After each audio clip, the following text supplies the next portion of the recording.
Here I go, here I come, tam-taram-tam-taran. Ilus vorm. Spordiga sõbraks. Ma olen selline vlogger, vaadake, mul on 2 kaamerat. Sponsor. Viis.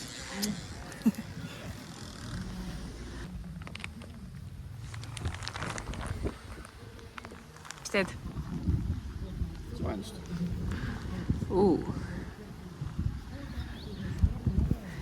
Valmis.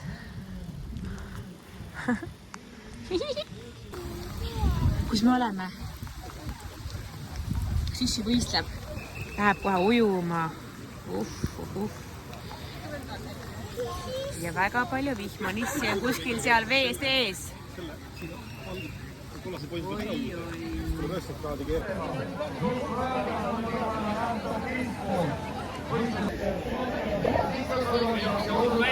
Ma tean, jaa.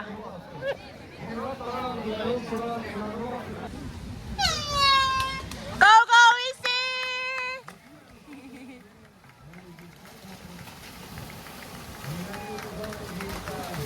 Kevin läheb. Issi läheb. Ja rahvas läheb veel.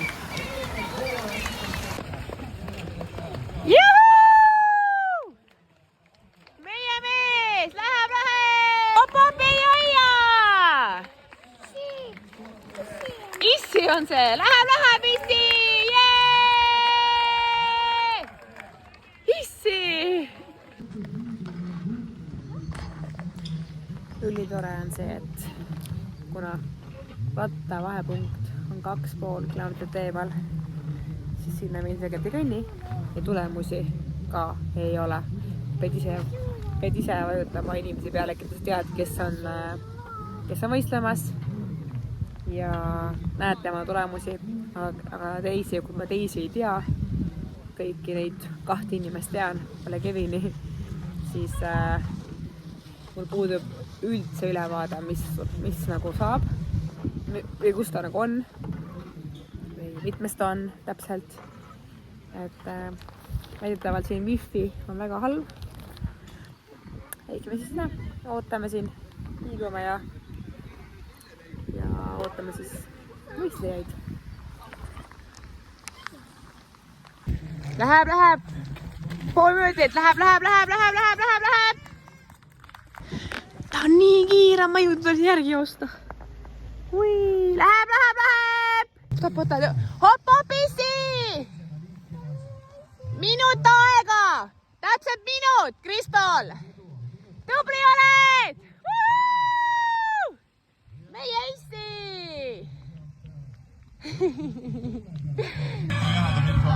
Meie arvame, et kohal tuleb Issi.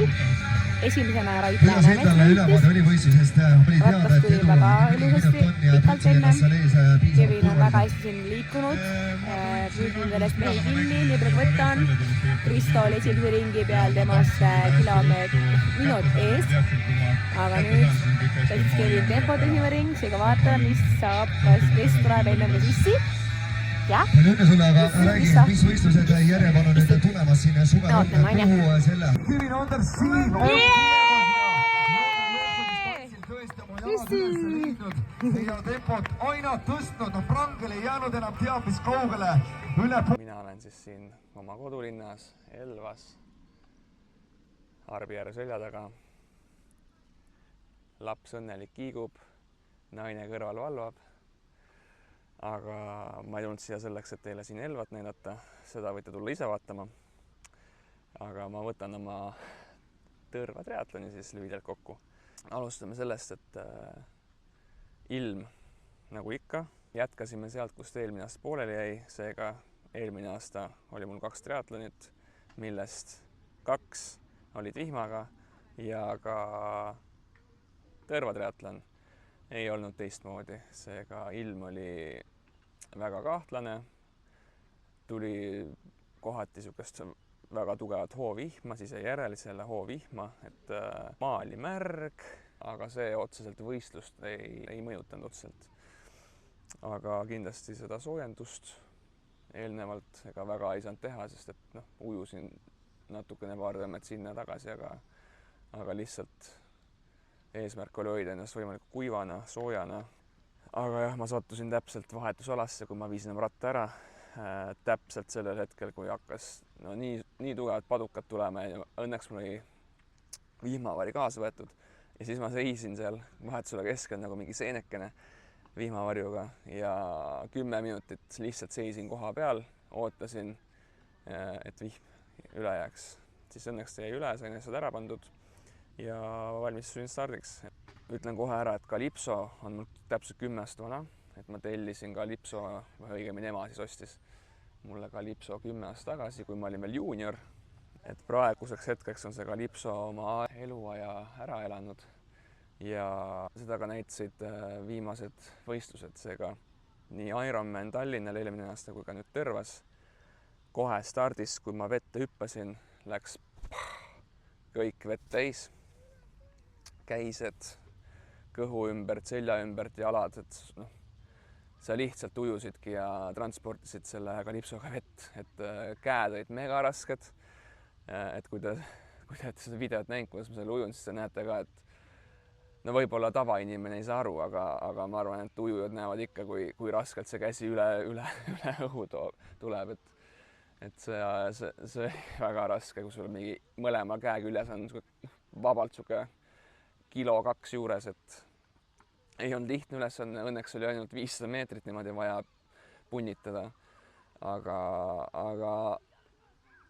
väga hea, et see nüüd juhtus uuesti, sest et ma tellisin endale uue Calypso ja ma loodan, et see jõuab nüüd nädala pooleteisega kohale, sest et eestikatel tahaks ikkagi ujuda uues Calypsos ja ilma et oleks vett täis. Aga okei, ujumine. Läksin oma teed, edu järgnevat tees oli üle minuti ja vahetusalasse minnes väga kaua otsisin seda lukupaela, et saaks Calypso üldse lahti teha. Õnneks täpselt vahetusalast sisenedes ma sain selle kätte ja kuna Calypso on ka nii välja veninud, siis ta tuleb nagu vups, tuli ilusti välja, sest vesi oli sees. Et Calypso seljast äravõtmisega probleeme polnud. Küll aga, kui ma hakkasin vahetusalas, panin kiivri pähe, siis panin kompuutri tööle, võtsin ratta ja kui ma rattaga jooksma hakkasin, siis üks king tuli siis lahti selle kummiga, seega ta niimoodi kukkus rippuma. Ja see ei ole nii hull mure muidugi, et ma lihtsalt ei hüpanud ratta peale, vaid ma astusin üle ja panin esimesena siis selle sama kinga rahulikult juba sisse ja siis väntsin talle hoo sisse ja panin teise kinga ka. Õnneks see äraminek oli natukene alguses allamäge kohe, et sai nagu veereda ja kiirelt kingad jalga panna, et osas kohtades on selline, et sa pead kohe hakkama ronima, et sain kingad ilusti kinni ja hakkasin sõitma.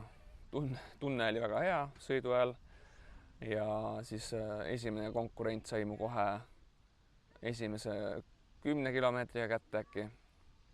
Et kuna vahed olid nii lühikesed ka, et see minut vahel äkki või minut peale natukene, siis ta sai mu 10 kilomeetri peale kätte, väga kõva rattur ja esimene pool, kuna me tegime 2 ringi edasi-tagasi, siis esimene lõik alati sinna minnes oli väga mõnusa taganttuulega. Seega hoog oli mega sees, et mul kuni esimese pöördeni oli mul keskmine kiirus 46 kilomeetrit tunnis aga samas see lõik oli ka väga ebamugav minu jaoks, sest et minu esimene hammakas on liiga väikene, 52 suurus, ma ei tea, kui palju see kellele midagi ütleb, aga lihtsalt mul jäi käike jäi väheks selle lõigu peal, et ma oleks tahtnud veel sihuke 1-2 paar käiku nagu juurde panna, et ma ei tea, kas ma eestikadeks nüüd saan, aga Ironmaniks kindlasti tahaks natuke suuremat, 56-58 isegi, sest et meil ei ole siin Eestis väga niisuguseid mägesid, kus nagu selle väiksega midagi teha oleks. Et kuna mul seda jõudu on ja ma olen pigem niisugune jõulisem väntaja, tavaliselt niisugune 80 keskmiselt on mul see sagedus, siis sellel lõigul ma pidin, et oma vatte hoida, ma pidin ikkagi 90+ hoidma kogu aeg seda sagedust ja minule see kõrge sagedus absoluutselt ei sobi, sest et see väsitab mind tohutult. Et ma võin seal vatid täpselt sama olla, aga mul on juba pulsivahe 20 lööki minutis, kui ma väntan 80 pööret minutis või kui ma väntan 90 pööret minutis, et see oli tohutu energia raiskamine. Ja no õnneks tagasi tulles, mitte õnneks, aga tagasi tulles oli noh, tuul oli tuntavalt vastu, seega see lõik ei tulnud nii nagu lenneldes, et pidi ikkagi nagu vaeva ka nägema, et seal ma sain ikkagi nagu oma mõnusa siukse sammuga suruda. Ja siis nii-öelda teisele ringile minnes sai mind teine konkurent kätte ja siis jälle tuli see hea kiire lõik ja ma suutsin temaga päris hästi sammu pidada, see 10 kilomeetrit, 11 kilomeetrit kuni viimase pöördeni. Et natuke kogu aeg läks eest ära, aga lõpuks see ikkagi niisugune mingi maksimum 100 meetrit vahe, kui me ümber pööret tegime. Ja siis tagasi pöördel, kui ma hakkasin hoogu kerima sisse, kuni selle hetkeni oli mul niisugune 320-330 seal vahemikus oli niisugune keskmine vattide hoidmine. Aga kuna ma olin selle konkurendi sabas, ma teadsin, et ta on minu vanuses, et hoian hambad riskis tema taga kinni, sest et ma tean, et ma jooksus olen võimeline teda võitma. Ja ma selle eelviimase lõiguga maksin natuke lõivu ka, sest et kuna mul oli nii suur tahtmine seal sabas püsida, siis ma pushisin seda teist ringi päris korralikult ja siis tagasi pöördel viimase otsa peal tuli mul seal 38-9 kilomeetri peal no väga räige reie 2 pea kramp niimoodi, et ma ei saanud üldse vändata, ma pidin korraks tirri täiesti laskma ja lasin hoo alla ja lihtsalt venitasin ja lõpuks nagu hakkas nagu funkama, siis ma natuke mudisin, jõin oma kõik joogi ära, mis mul oli, et mul ei olnud absoluutselt, ma ei tea, kas ma olin siis oma toitumisstrateegiaga nii mööda pannud või midagi, aga kuidagi ma jõin ja võtsin keele väga eksprompt hetkedel, et ma kuidagi üldse aega kella ei jälginud ja vahepeal võib-olla tekkis niisugune liiga suur joogipaus, siis ma pushisin täiega ja võib-olla see ka kuidagi mõjutas, võib-olla see külm ilm ja aga kindlasti ka see, et ma panin natukene üle oma võimetega. Aga see on hea märk, täpselt niisugune 39 kilomeetrit, 40 kilomeetrit olümpiadistants. Et annab küll ja kõige hullem oli see, no ühesõnaga see viimane 10 kilomeetrit oli lihtsalt rahulikult tulin lõpuni, sest et ma ei saanud enam üldse oma vatte hoida. 250 lõpus ja noh, natuke läks nagu ajapikku jälle paremaks ja siis noh, lõpus sai mind veel ka 3. konkurent kätte. Ehk siis ma langesin 4. Aga kõige hullem moment sellele distantsil tuli see, kui ma pidin need kingad ratta peal jalast ära saama. Esiteks mul tõmbas, kui ma allapoole paarusin, tõmbas kohe kõht, puusapainutaja krampi ja see hetk, kui ma pidin see kanda sealt kätte saama kinga seest, mul läksid kõik jalalihased krampi, mul oli nagu kogu keha oli krampis, välja arvatud siis käelihased. Nagu päriselt ma pole kunagi isegi kõhulihased kuni siia rindkereni. No nii tugevalt oli krampis, et ma ei saanud isegi ratta peale ennast sirutada. Ja sealt ratta pealt maha saamine oli ikka vaevaline, et muidu kui ma tulen hooga niimoodi, et hops jooksusammuga edasi, siis praegu ma pidin lihtsalt seisma jääma, jalad maha panema ja ratta seljas niimoodi aeglaselt sirutama selja sirgeks. Ja kohe, kui ma selle selja sirgeks lõin, hops, krambid kadusid ära. Et ma ei tea, kas mul seal rattas on siis mingi asendi probleem. Ma ei kujuta ette, et noh, eks ilmselgelt saab timmida kõike ja teha, et ma praegu lihtsalt oma järgi putitanud seal kõik asjad ratta peal, et eks kindlasti maksin lõivu ka selle natukene üle pushimisega, et ma tahtsin niisugune 300 keskmine hoida, aga tuli 309 ja tegelikult enne seda krampi oli mul 320 kuni 330 vatti, nii et võib-olla see ka mängis suurt rolli. Aga jah, kohe kui ma sealt ratta pealt maha sain, siis krambid õnneks läksid natukene leebemaks ja vahetusalas jällegi tossud olid märjad, väga raskelt läksid jalga, eriti seda vasakut tossu, sest et kui ma hakkasin seda nagu jalga tõmbama, siis kohe tundsin jälle tagant reis läheb krampi. Siis ma lihtsalt istusin maha ja panin rahulikult jalga ja tulin püsti ja jooksin välja, hõigati 30 sekki vahe, siis kolmanda mehega, üldarvestus kolmanda mehega. Ja tema ma sain kohe esimese ringi poole peal kätte. Aga mine pekki, kui ma sealt vahetusalast välja sain ja jooksma hakkasin, siis mul oli, vot selline tunne oli, et mul pole varem mitte kunagi, kui ma eelmine aasta Ironmanil ütlesin, et mul pole kunagi nii head tunned joossa olnud, siis seekord oli nagu eriti hea tunne. Ja kuni jooksu lõpuni 5 kilomeetrit hoidsin niisugust ühtlast 3.30, 3.35, et väga mõnus, et püüda mul oma konkurente sealt eest väga ei olnud. Tulin lähemale küll, aga lõpuks ikka mingi 30-35 sekundit vahe. Ja siis üldis 3. koht ja oma vanuses 2. koht.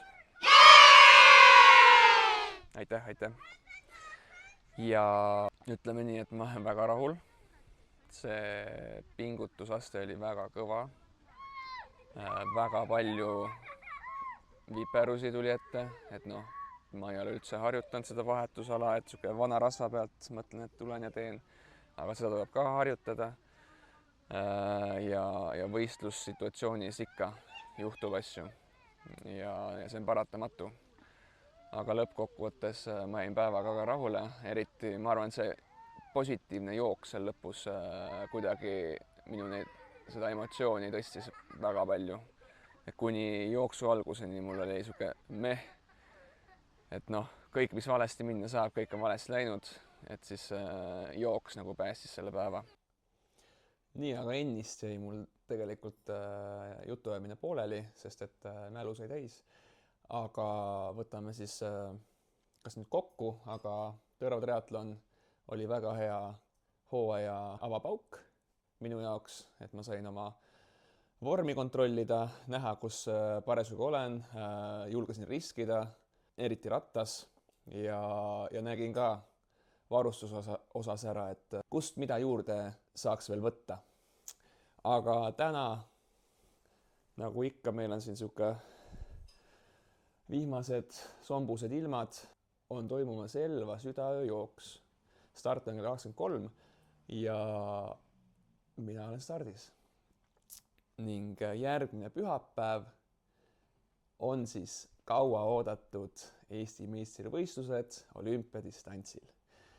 Ja ma panen siia video lõppu ka veel mõned siis tänase võistluse emotsioonid ja videolõigud ka, mida siis proua Kelly Kalm isiklikult jäädvustab. Seega, voilà, palun vaadake. Tere õhtust! Kätte on jõudnud 13 juuni ja kell on kohe 11. Tavaliselt sel kellaajal meie perekond ammu keerab 15. külge. Aga täna on teistsugune päev. Leon on antud nänne juurde ja Kevin hakkab minema starti. Keeli ei võtnud või?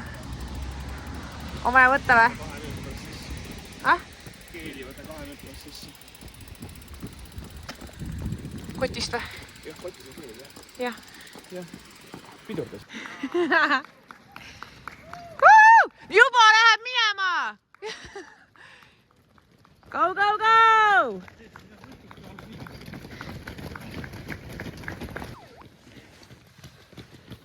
Hästi!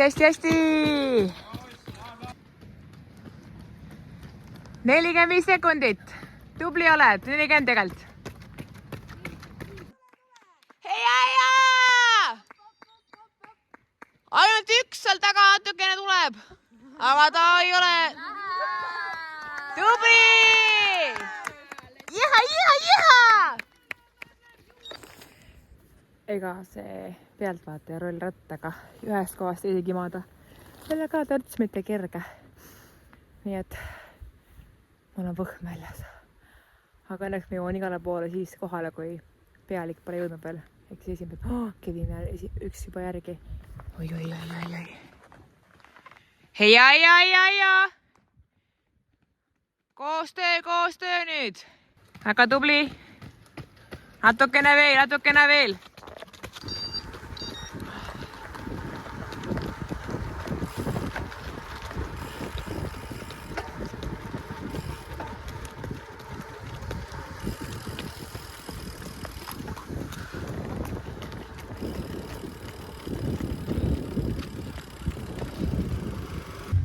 Kevinit sai mingi noor kepard kätte. Läheb, Kevin! Väga tubli oled! Üks järve ringi valmis! Tubli oled!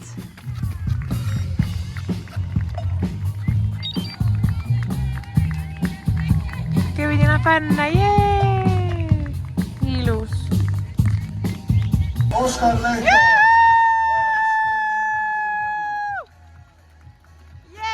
Kohal on ka kolmas. Selleks on Kevin Anders Siim ajaks 34-14.